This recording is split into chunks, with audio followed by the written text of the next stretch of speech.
Hey there everybody, welcome back to the channel. It's been a while since I've talked to y'all. You know, there hasn't been a whole lot going on in REO and default, so I've kind of backburnered this a little bit. The fact of the matter is that the number of foreclosures in the first half of 2024 has actually declined from the year before. So we all have to make a living, and that's what I've been doing, working on other projects. There is, however, trouble brewing in the condo market here in Florida, and I wanted to talk to y'all a little bit about that. Pardon the interruption, I got a little loud there with the leaf blowers. Before I get into it, I want to ask you all a big favor, and I'd like you to give me some feedback. Let me know what's happening in your part of the country in terms of strengths and weaknesses. If you're in Northern California or Arizona or Vegas, leave your thoughts in the comments section. I'd love to hear what's going on. All right, let's get right into it. There is real trouble brewing in the condo market. It's getting more and more media attention. There's kind of a perfect storm brewing now, and there are two major factors that are going to impact the market. The first one has started more than a year ago, and that's what's happening with insurance in Florida. It's gone crazy. And that's causing HOA fees to skyrocket. 50% increases are not all that unusual. I've experienced the trouble myself.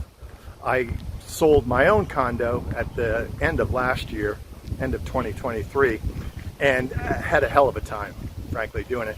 I had it under contract in July of last year, and at the last minute it all fell apart because the buyer couldn't get financing, and the contributing factor there was the provider for our master insurance policy completely pulled out of Florida, and our association had to get a new provider, obviously, and that provider would only offer a policy with a 7.5% deductible. And when a master insurance policy is anything more than 5% deductible, then it's no longer Fannie Mae eligible. So financing for my unit and my whole association became practically impossible. I took it off the market for a while, and a few months later I decided that I just wanted to get out. So I put it back on the market. Took a little bit, but I found a cash buyer. Obviously I had to take a pretty significant price cut, but I did get it sold. And then a week before closing, the new coupon books for the condo association fees came out, and they were up in excess of 60%. It went from $465 to $772 a month. And obviously that caused a ton of friction between myself and the buyer. I ended up having to cough up some more money in order to get it closed. But I did get it closed, and I'm happy about that. So I know firsthand exactly what's happening, and it's mostly revolving around the insurance issue. But there's another issue that's popping up, and that is Florida passed some legislation in 2022 in the wake of the collapse of the Surfside, the Champlain building in Surfside. They passed a bill called SB 4D that requires engineering studies for buildings in excess of 3 stories or 30 years old to have inspections or engineering studies. And it also requires condo buildings to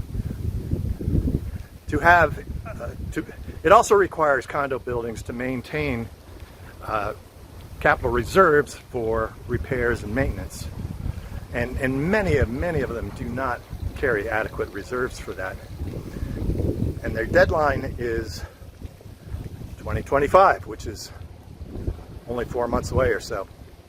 So a lot of condo associations are going to be playing catch up to get their reserves, and that'll mean all kinds of special assessments on top of already rising condo fees. So condos are going to become very unaffordable for folks, and some will have to sell, unfortunately, and could force some into foreclosure. I've heard of assessments in the 6 figures for some associations, which is crazy. You know, back when I was really active doing REO back in 08, 9, 10, 11, 12, probably 70% of my listings were condos, and many of them were folks that got pushed over the edge because from other special assessments. You know, right now we have, many of them have equity, but prices are on the decline, and they probably peaked about a year ago. And once folks get underwater, that's when the trouble starts. You know, it's been my feeling that REO was not going to be a big deal until the labor market weakened. And up until about now, the labor market has been pretty strong. You may have heard in the news that some of those labor statistics were just recently revised downward by close to 1 million, which is kind of crazy. So with a weakening labor market, that could force more forced sales. Another area of weakness in my South Florida market is, although it's further away, is Airbnb. You may have heard the term Airbnb bust. That's been a term that's been talked about for more than a year, at least. There was just tons of activity here in South Florida, especially. We're just saturated with Airbnbs. Something like 20,000 listings almost in Broward County. This neighborhood I'm walking through now is really ideal for Airbnbs, and the Airbnb popularity during COVID pushed the values in this neighborhood in excess of, you know, the rest of the market.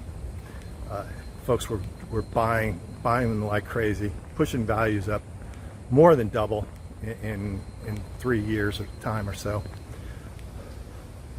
But right now, this neighborhood has about 21 listings active, and there's been 7 sales in the last year. So there's 3 years worth of inventory.